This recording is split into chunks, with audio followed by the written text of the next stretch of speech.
Buffalo police say that they need more tools now to help keep the community safe, specifically on ones that would give them access to broader surveillance capabilities. 2 on your side's Nate Benson spoke with the police commissioner and privacy advocates about the impact of these new tools.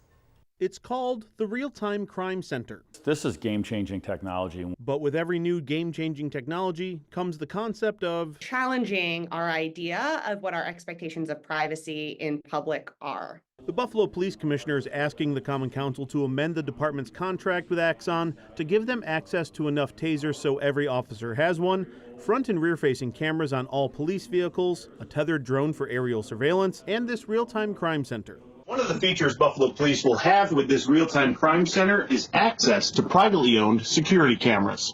But we will not just be able to gain access to your system without several things happening. Number one, a commercial business has to opt into the program. B, the owner has to buy a $200 piece of hardware that plugs into their security system and then routes the feed to Buffalo Police. And 3, sign an agreement that clearly outlines what the department can and can't access. They've got internal and external cameras, and they don't want to see in the internal, then they don't give us access to the internal. An owner can also set up a geofence, meaning the department can only access a camera if a reported crime occurs within X number of feet of that business. I think people assume that footage is being captured in certain institutions, but I don't think that they are under the impression that that information is accessible by law enforcement in real time. Beryl Lipton is a senior investigative researcher at the Electronic Frontier Foundation, an advocacy group that focuses on a variety of civil liberties in the digital world. According to BPD, Axon has deployed this technology in 300 departments across the country.